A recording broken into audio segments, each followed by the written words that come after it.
Assalamualaikum warahmatullahi wabarakatuh. Perkenalkan, nama saya Iis Mariam, asal sekolah SMK Negeri 1 Cihara. Saya adalah peserta diklat Upskilling dan Reskilling Unit Guru SMK Berstandar Industri Gelombang 1. Diklat ini diselenggarakan oleh Balai Besar Pengembangan Penjamin Mutu Pendidikan Vokasi Bisnis dan Pariwisata. Selamat siang, ada yang bisa saya bantu? Ya Bu, bisa ke ruangan saya dulu sebentar sekarang? Baik Pak. Ya ditunggu. Ya silakan masuk. Ya Pak, ada yang bisa saya bantu? Ya silakan dulu. Ya, terima kasih.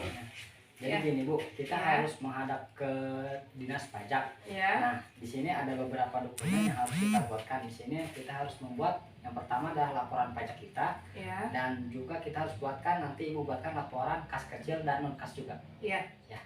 Itu saja Pak? Ya, itu saja dulu. Baik. Jadi semua sudah saya catat. Jika tidak ada baik Pak, tidak ada lagi yang bisa saya bantu? Untuk sementara tidak ada, itu aja dulu. Baik, saya akan kembali ke ruangan saya Pak. Ya, silakan. Ya. Terima kasih. Permisi. Ya. Assalamualaikum, kita akan membuat laporan kas kecil dengan menggunakan metode Impress. Nah, sebelumnya metode Impress itu adalah metode pembukuan kas kecil di mana jumlah rekening kas kecil itu selalu tetap. Nah, di dalam kas kecil ini ada tanggal. Ini ada beberapa tanggal, ada nomor bukti, ada keterangan, ada debit, ada kredit, dan di sini ada akun-akun yang di debit itu ada antaranya itu ada ATK, ada konsumsi, ada transportasi, dan ada biaya lain-lainnya. Nah, ini kita akan pada tanggal 30 Maret ini saldo dana kas kecil itu sisa 750.000. Dan pada tanggal 1 April itu ada pengisian kembali dari dana kas kecil itu sebesar 9.250.000.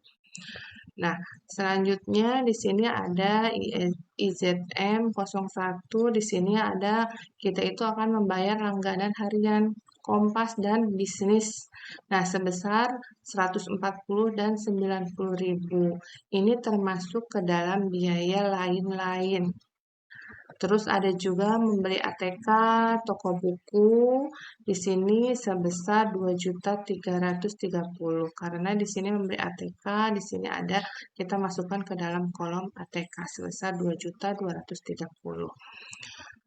Terus selanjutnya di sini juga ada pembelian snack dari Sajian Bakery. Nah, di sini snack ini termasuk ke dalam konsumsi.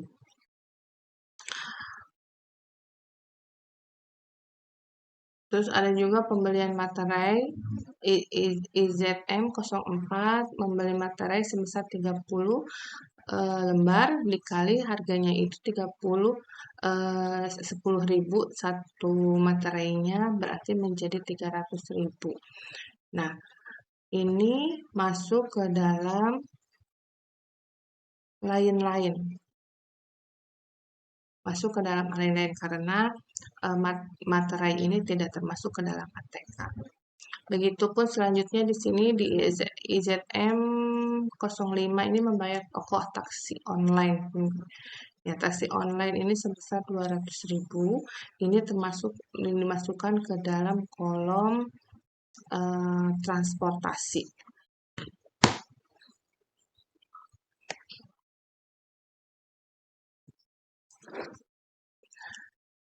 Di sini aja membeli nasi box untuk tamu 30 box gitu kan. Harga satu boxnya itu adalah 50.000 dikali 30 adalah 1.500.000. Ini dimasukkan ke dalam kolom konsumsi. Begitupun dengan IZM 07 membayar TV langganan.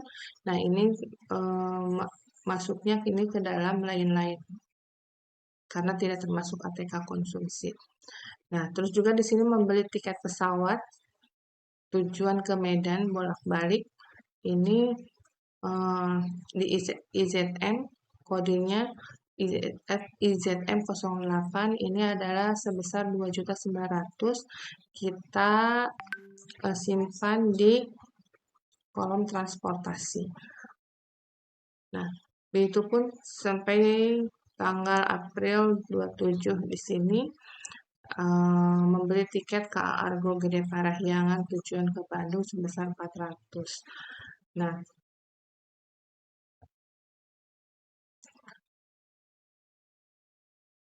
semuanya di total, semuanya itu totalnya menjadi 10 juta. Dan nanti pengisian kembali dana kas kecil, ini sisanya semuanya 9.250 dan sisanya 750 lagi. Nanti pengisian kembali dana kas kecil itu sebesar untuk bulan Mei itu sebesar 9.250. Nah, selanjutnya di sini non-kas. Nah, di sini non-kas periode April. Nah, di sini non-kas di sini mendapatkan bahwa perusahaan ini mendapatkan hibah laptop merek Asus sebesar 2 unit. Satu unitnya itu adalah 4 juta, kita masukkan ke dalam debit aset, ini masuknya aset sebesar 8 juta. Terus juga kita juga mendapatkan hibah filing kabinet 1 unit sebesar 1.500.000. Nah, selanjutnya kita akan membahas tentang bagaimana cara apa tuh namanya tuh?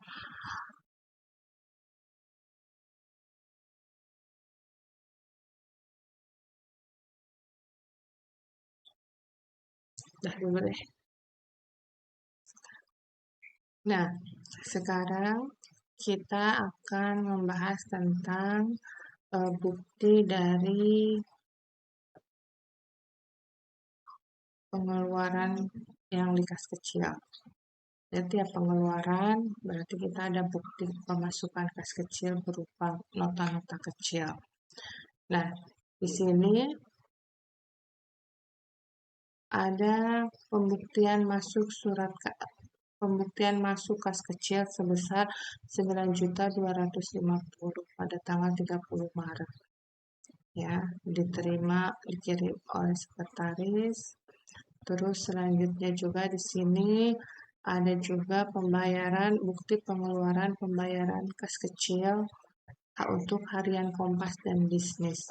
Di sini nomornya harus sama dengan yang ada di laporan kas kecil itu. Harus sama dengan situ. Sebesar 230.000. Terus selanjutnya di sini juga ada pembayaran toko buku, ya. Ada juga pembayaran snack, ada juga pembayaran materai. Ini harus disesuaikan.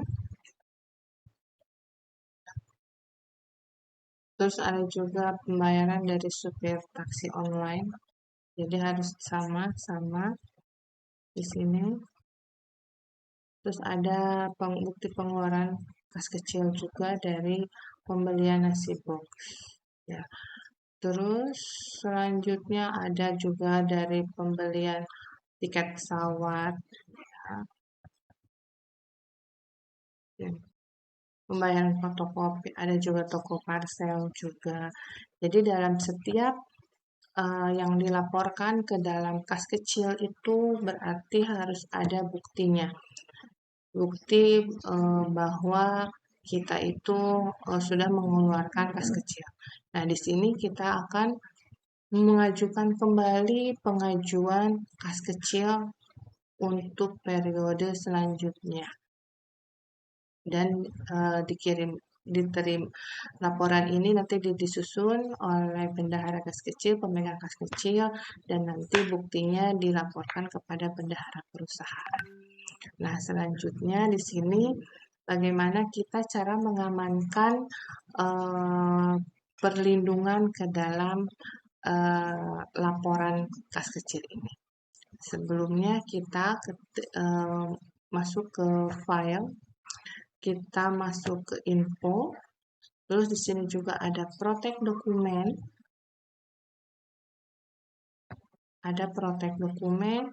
terus kita klik encrypt with password, kita masukkan di sini passwordnya.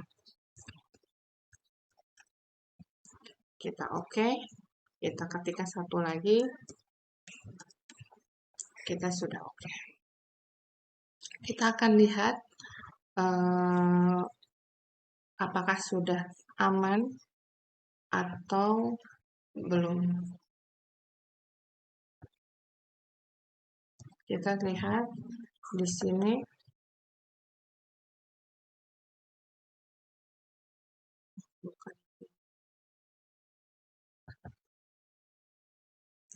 Di sini sudah terprotek, ya, sudah terlindungi. Kita tinggal masukkan passwordnya saja dan kita buka. Akhirnya kita bisa terbuka. Ini adalah salah satu perlindungan dalam penyimpanan kas kecil. Terima kasih. Nah, selanjutnya kita akan mendaftarkan SPT dari perusahaan kita. Nah, sebelumnya kita bisa masuk ke DJP online ini, yaitu kita akan mempersiapkan KTP, NPWP, begitupun dengan passwordnya. Nah, ini sudah masuk ke dalam DJP online-nya. Nah, di sini kita akan membuat daftar SPT. Nah, di sini ada di formulir pendaftaran, formulir SPT. Berarti kita akan menjawab, ada pertanyaan ini, kita bisa dijawab. Nah, apakah Anda menjalankan usaha atau pekerja bebas? Kita bisa diklik tidak. Nah, apakah Anda seorang suami atau istri yang melakukan kewajiban perpajakan? Kita bisa dijawab tidak. Nah, di sini apakah penghasilan bruto yang Anda peroleh selama 60 juta per tahun? Mungkin kita bisa tidak. Nah, setelah itu nanti kita bisa mengirimkan formulir formnya bisa dengan bentuk formulir atau dengan panduan dengan buku panduan. Di sana ada ada pilihannya. Nah, selesai sampai sini. Terima kasih. Nah, setelah ini nanti kita akan isi SPT-nya, nanti kita upload dan nanti akan ada balasannya dari email kita dari DJP Online.